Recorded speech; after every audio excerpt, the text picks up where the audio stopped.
Well, you know, this lack of rain has stunted crops across central Ohio. We're talking corn to soybeans and pumpkins. Farmers say this is one of the worst years in recent memory. Yeah, a lot of crops looking pretty weak. 10 TV reporter Kevin Landers explains how this is leaving farmers to question what fall planting will look like.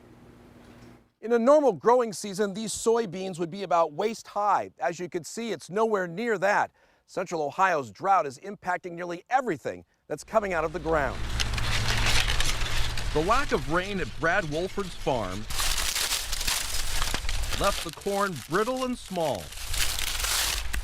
We've had almost no rain since May. And the sun Just cooked that spot on the pumpkin. at Lynd's fruit farm was so strong with so little rain, the pumpkins became misshapen or dead on the vine. If I think back over the last 10 years, maybe even longer, this is the most disappointing year for pumpkins that we've had. Back at the Wolford farm near Circleville, his soybeans soaked up so much sun, the beans never materialized. The beans don't look quite as bad, but when you open them up, some of the bean pods, they look like there are beans in them, but when you open them, there's actually not any beans in them. A farmer's fate is heavily dependent on the weather, especially without irrigation. I think the corn crop's probably been hit the hardest. His corn, which is used to make ethanol, should be 12 to 14 feet high.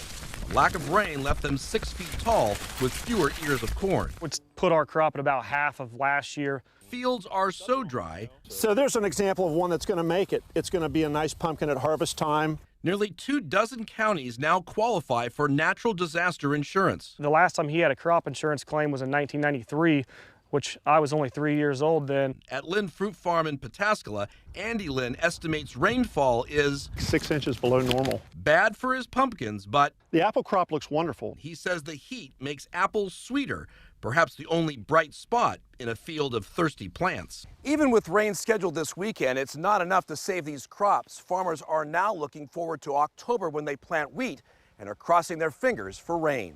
In Pickaway County, Kevin Landers, 10 TV News. All right, we do have a link to apply for disaster assistance on our website at 10tv.com/featured links.